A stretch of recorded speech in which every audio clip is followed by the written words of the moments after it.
موضوع دیکھیے، میں زمینی حقیقت جہاں بھی جاتا ہوں پہلے یہ معلوم کرنے کی کوشش کرتا ہوں کہ فلاں علاقے میں جہاں میں جا رہا ہوں کون کون سی برائیاں وہاں پائی جاتی ہیں۔ برائیاں تو ہر جگہ پوری دنیا میں ہیں، لیکن کچھ چیزیں کہیں زیادہ ہوتی ہیں کہیں کم ہوتی ہیں۔ میں دلوں کو اپیل کرنے اور دلوں کو جھنجھوڑنے کے لیے اتنی دور سے آیا ہوں، اور جو اس علاقے میں پورے بنگال کا جو ماحول ہے، یہاں پہ کیا خرابیاں ہیں کیا نہیں ہیں کیا اچھائیاں ہیں، انشاءاللہ وہ بھی کچھ باتیں آئیں گی۔ تو فتنوں کی آندھی یہ میرا عنوان ہے۔ اس وقت دنیا میں بڑے بڑے انقلابات آ رہے ہیں، حادثات رونما ہو رہے ہیں، وبائیں پھیل رہی ہیں، بیماریاں پھیل رہی ہیں، سیلاب آ رہے ہیں، زلزلے آ رہے ہیں، اور اب تو دنیا تیسری جنگ عظیم کے دہانے پر کھڑی ہے۔ وشو یدھ، تیسری جنگ عظیم اور عالمی یدھ کہہ لیجئے، وشو یدھ، یہ اس کا خطرہ پوری دنیا پہ منڈلا رہا ہے۔ ابھی کورونا وائرس نام کی جو مہلک اور خطرناک بیماری پوری دنیا میں پھیلی، اس بیماری نے پوری دنیا کو اپنی لپیٹ میں لے لیا، پوری دنیا کی رفتار تھم گئی۔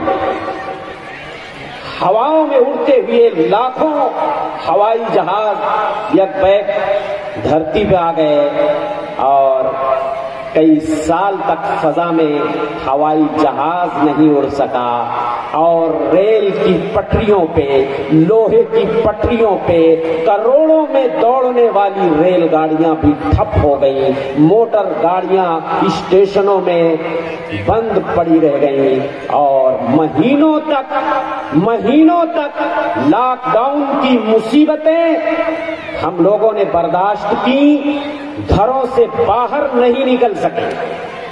یہ ہوا کہ نہیں ہوا؟ ابھی یہ خطرہ ٹلا نہیں ہے، اور عالمی جنگ کا خطرہ منڈلانے لگا ہے۔ جو لوگ دنیاوی نقطۂ نظر سے سوچنے کے عادی ہیں، وہ یہ سوچتے ہیں یہ ایک بیماری ہے، آئی ہے چلی جائے گی۔ دنیا میں وہی رنگینی، وہی چہل پہل، وہی موج، وہی مستی، وہی کھیل کود، وہی تماشا جو پہلے تھا وہ لوٹ آئے گا۔ لیکن میرے بھائی، دنیاوی نقطۂ نظر سے نہ سوچ کر اگر دینی نقطۂ نظر سے سوچا جائے، اور جہاں تک میں نے اسٹڈی کیا ہے، مطالعہ کیا ہے، یہ بیماری صرف ایک جرثومہ، ایک وائرس، ایک بیماری نہیں ہے، بلکہ یہ اللہ کا عذاب ہے۔ یہ اللہ کا عذاب ہے۔ اللہ اس کے ذریعہ بندوں کو جھنجھوڑنا چاہتا ہے، ڈرانا چاہتا ہے۔ او لوگوں، یہ الٹیمیٹم ہے، قیامت بہت قریب ہے۔ 2020 اور 21 سے حالات جو بدلے ہیں، میں اسے ٹرننگ پوائنٹ مانتا ہوں۔ دنیا میں برائیاں پہلے بھی تھیں، فتنے پہلے بھی تھے، وبائیں اور بیماریاں پہلے بھی آتی تھیں، لیکن 2020 اور 21 سے حالات بڑی تیزی کے ساتھ جو بدلنا شروع ہوئے ہیں، یہ درشاتا ہے، حالات کی تبدیلی یہ بتا رہی ہے، یہ پتہ دے رہی ہے کہ میرے بھائیوں، قیامت قریب ہے۔ اس خوش فہمی میں مت رہنا کہ آپ نے ایک ڈوز لے لیا ہے، سیکنڈ ڈوز بھی لے لیا ہے، اب آپ نے 2 ڈوز لے لیا، آپ ویکسینیٹڈ ہو گئے۔ کیا ہو گئے؟ ویکسینیٹڈ۔ اب یہ بیماری آپ کا کچھ نہیں بگاڑ سکتی، لیکن معاف کیجئے گا میرے بھائیوں، ابھی 2 ڈوز سے کام نہیں چلنے والا، ابھی بوسٹر ڈوز چل رہا ہے، اور اس کے بعد نہ جانے کون کون سا ڈوز لینا پڑ سکتا ہے۔ اللہ نہ کرے، ہم تو چاہتے ہیں، دعا کرتے ہیں، یہ وبا، یہ بلا، یہ مصیبت، یہ فتنہ، یہ بیماری اللہ اٹھا لے، لیکن میرے بھائیوں، حالات بتا رہے ہیں کہ شاید دنیا میں اب پہلی جیسی رفتار دنیا کی نہ ہو سکے، شاید دنیا میں وہ چہل پہل نہ آ سکے، وہ رنگینی نہ آ سکے، وہ موج مستی نہ آ سکے۔ اگر ہمیشہ ایسے سب بھالو اچھے سب بھالو ہی رہے گا تو قیامت آئے گی؟ مجھے بتائیے، سب بھالو رہنے سے قیامت نہیں آئے گی۔ قیامت تب آئے گی جب حالات بگڑ جائیں گے، دنیا فتنہ فساد برائیوں سے بھر جائے گی، تب قیامت آ جائے گی۔ اس لیے میرے بھائیوں، میں فتنوں کے حوالے سے میں کچھ باتیں آپ کے سامنے رکھوں گا۔ پہلے آپ فتنہ سمجھ لیجئے، فتنہ کس کو کہتے ہیں؟ فتنہ کا مطلب ہوتا ہے ایگزامینیشن، امتحان، اختبار، اور فتنہ فساد کو بھی کہتے ہیں، لڑائی کو بھی کہتے ہیں، جنگ کو بھی کہتے ہیں، عذاب دینے کو بھی کہتے ہیں۔ کسی کو بم سے اڑا دو وہ بھی فتنہ ہے، کسی کو آگ میں جلا دو وہ بھی فتنہ ہے۔ یہ ساری چیزیں فتنہ ہیں، اور فتنوں سے بچنے کے لیے کہا گیا ہے۔ کیوں؟ فتنے کی آندھی جب چلتی ہے تو اس کی زد میں صرف برے نہیں آتے، اچھے بھی آ جاتے ہیں۔ اسی لیے کہا جاتا ہے نا، گیہوں کے ساتھ دھن بھی پسا جاتا ہے چکی میں۔ جب عذاب آتا ہے اللہ کا، یہ فتنہ ہے۔ عذاب کیا ہے؟ فتنہ ہے۔ تو عذاب جب آتا ہے صرف بروں پہ نہیں آتا، بہت سے اچھے بھی آ جاتے ہیں۔ قرآن پڑھتا ہوں میں، سنیے گا۔ اللہ جل شانہ قرآن میں ارشاد فرماتے ہیں، وَاتَّقُوا فِتْنَةً لَا تُصِيبَنَّ الَّذِينَ ظَلَمُوا مِنكُمْ خَاصَّةً وَاعْلَمُوا أَنَّ اللَّهَ شَدِيدُ الْعِقَابِ۔ او لوگوں، بچو اس فتنہ سے، ڈرو اس عذاب سے، اس فتنہ سے جو صرف ظالموں کو نہیں پہنچے گا، بہت سے مظلوم بھی اس کی زد میں آ جائیں گے۔ وہ لوگوں، بچو اس عذاب سے، اس فتنہ و فساد سے جس کی زد میں صرف کافر نہیں آتے، مومن بھی آ جاتے ہیں، صرف منافق نہیں آتے، مومن بھی آ جاتے ہیں، صرف بدکار نہیں آتے، بہت سے نیکوکار بھی آ جاتے ہیں۔ اس لیے او میرے بھائیوں، اللہ کہتا ہے فتنوں سے اپنے آپ کو بچا لو، اللہ کے عذاب سے پناہ مانگا کرو، فتنوں سے اللہ کی پناہ مانگا کرو۔ تو میرے بھائیوں، کائنات کے امام مدنی سردار صلی اللہ علیہ وسلم نے بہت ساری پیشین گوئیاں فرمائی تھی۔ پیشین گوئی سمجھتے؟ بھوشیہ بانی سمجھتے؟ پریڈکشن۔ اب بنگلہ نہیں بتا سکتا لیکن 3 بھاشا میں نے بتا دیا۔ پیشین گوئی، پریڈکشن یا بھوشیہ بانی، آگے کیا ہوگا۔ ہمارے نبی نے اللہ اکبر ایک ایک نشانی جو بتا دی، زمین میں کیسے کیسے فتنے پھیلیں گے، کیسی کیسی بیماریاں پھیلیں گی، کیسی کیسی برائیاں پھیلیں گی، حالات کیسے بگڑیں گے، ایک ایک حرف جو ہمارے نبی نے بتا دیا، اللہ کی قسم ایک حرف بھی کوئی جھوٹا ثابت نہیں کر سکتا ہے۔ جتنی پیشین گوئیاں آپ نے فرمائی تھی، بھوشیہ باڑیاں آپ نے کی تھی، وہ سب پوری ہوتی چلی جا رہی ہے ایک طرف سے۔ میں چند نشانیاں آپ کو بتاتا ہوں۔ کائنات کے امام مدنی سردار نے فرمایا تھا، ان من اشراط الساعة ان يرفع العلم ويثبت الجهل ويشرب الخمر ويظهر الزنا۔ قیامت کی چھوٹی نشانیوں میں سے ایک نشانی یہ بھی ہے، علم اٹھا لیا جائے گا، جہالت کا غلبہ ہو جائے گا۔ اور علم اللہ کیسے اٹھاتا ہے؟ علم کو اللہ لوگوں کے سینوں سے کھرچ کے صاف نہیں کرتا ہے، علماء کو اٹھا لیتا ہے، بڑے بڑے علماء کو اٹھا لیتا ہے، علم انہی کے ساتھ چلا جاتا ہے۔ اسی کورونا کی بیماری میں نہ جانے کتنے علماء، اس بنگال کی سرزمین اور دھرتی کے علماء، میں پوری دنیا کے پورے وشو کے علماء کی بات نہیں کرتا، آپ اپنے آس پاس پڑوس میں دیکھ لیجئے کتنے علماء اس بیماری کی زد میں آ کے دنیا سے چلے گئے، کتنا علم ان کے ساتھ چلا گیا۔ یہ قیامت کی نشانی ہے کہ قیامت کی جب قریب ہو جائے گی تو علم اٹھا لیا جائے گا اور علم کو اللہ سینوں سے نکال لے گا۔ گا نہیں بلکہ علماء کو اٹھا لے گا، علم ان کے ساتھ چلا جائے گا اور جہالت کا غلبہ ہوگا، جہالت کا غلبہ ہوگا۔ آپ دیکھ لیجئے جہالت کتنی عام ہوتی جا رہی ہے۔ وَيُشْرَبُ الْخَمْرُ وَيَظْهَرُ الزِّنَا، شراب پی جانے لگے گی اور زناکاری کا ظہور ہوگا۔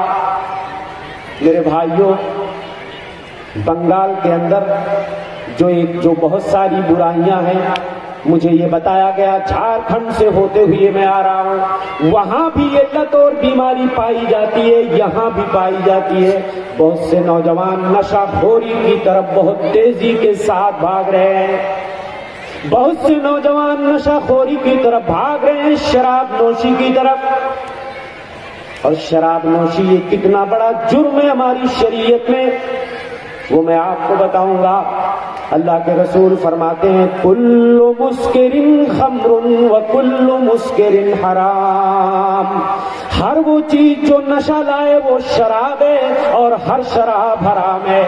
من شرب الخمر فی الدنیا فمات وهو يدمنها لم يتم منها لم يشربها فی الآخرہ، جو دنیا میں شراب پیتا ہے، برابر شراب پیتا ہے، توبہ کی توفیق نہیں ملتی، مر جاتا ہے، دنیا سے چلا جاتا ہے، وہ آخرت میں اگر اللہ جنت میں اسے ڈال دے گا، اگر اچھے اس کے اعمال ہوئے، وہ جنت میں اگر چلا بھی گیا تو وہاں جنت کی شراب نہیں پائے گا۔ اس لیے کہ الجزاء من جنس العمل، جیسی کرنی ویسی بھرنی۔ وہ دنیا میں ایک پرتیبند اللہ نے لگایا تھا، شراب کے قریب مت جانا۔ اگر دنیا میں شراب پیو گے تو آخرت والی جنت والی شراب تمہیں نہیں ملے گی۔ اس نے اس پرتیبند کو توڑ دیا، دنیا میں شراب نوشی کرنے لگا، نشہ خوری کرنے لگا۔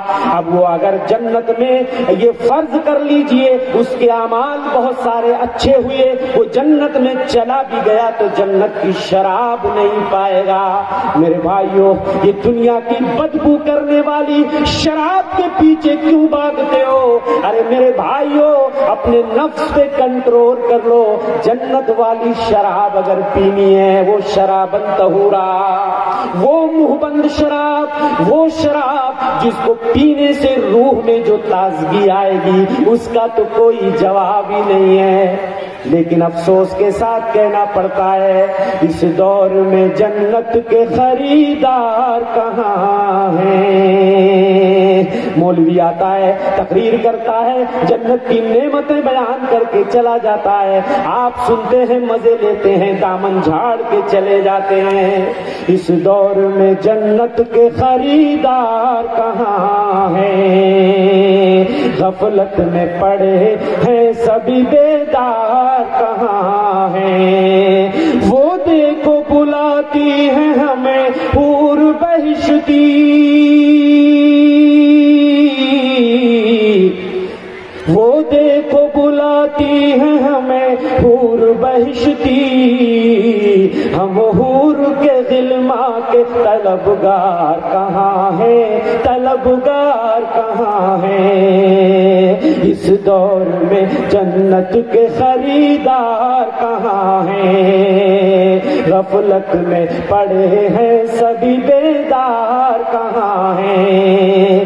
جب کوئی نبی ڈر کے شفاعت نہ کرے گا، وہ محشر کا میدان ہوگا، تمام انبیاء دامن جھاڑ لیں گے، کوئی بھی آپ کی سفارش کرنے کے لیے تیار نہیں ہوگا۔ ہمارے نبی کی باری آئے گی، عرش کے نیچے سجدے میں گر کے اپنی پیاری امت کے لیے سفارش کریں گے۔ تو میرے بھائیوں، ہماری بھی ذمہ داری بنتی ہے کہ پیارے نبی کی پیاری پیاری باتوں پہ ہم عمل کریں۔ جب ہمارے نبی نے شراب کو حرام کہا، شراب سے بچنے کو کہا، تب تو آپ نہ بچے تو آپ کیسے شفاعت کی یوں ہی امید لگا کے بیٹھے ہو؟ میرے بھائیوں، کچھ نبی کی بات بھی تو ماننی پڑے گی۔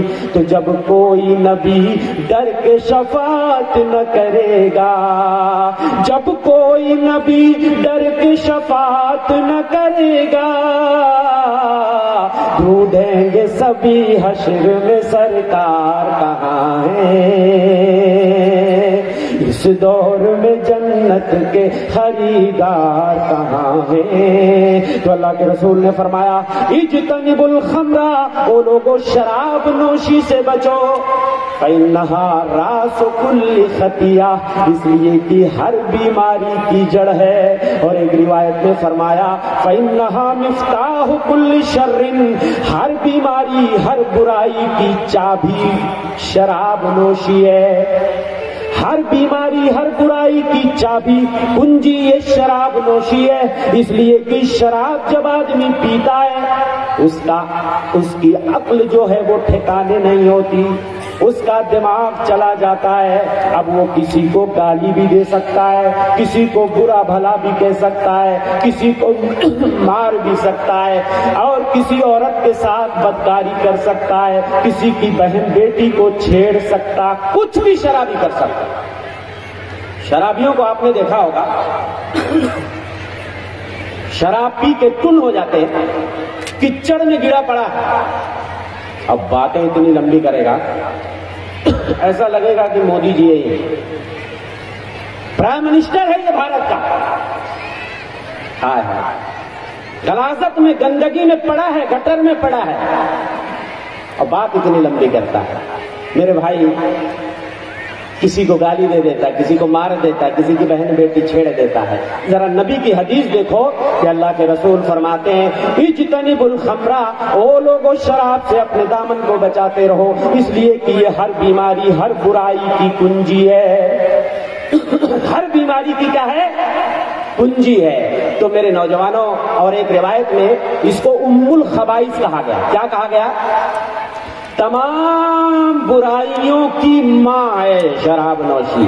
اچھا ایک بات میں کلیئر کر دیتا ہوں یہاں رک کر کے،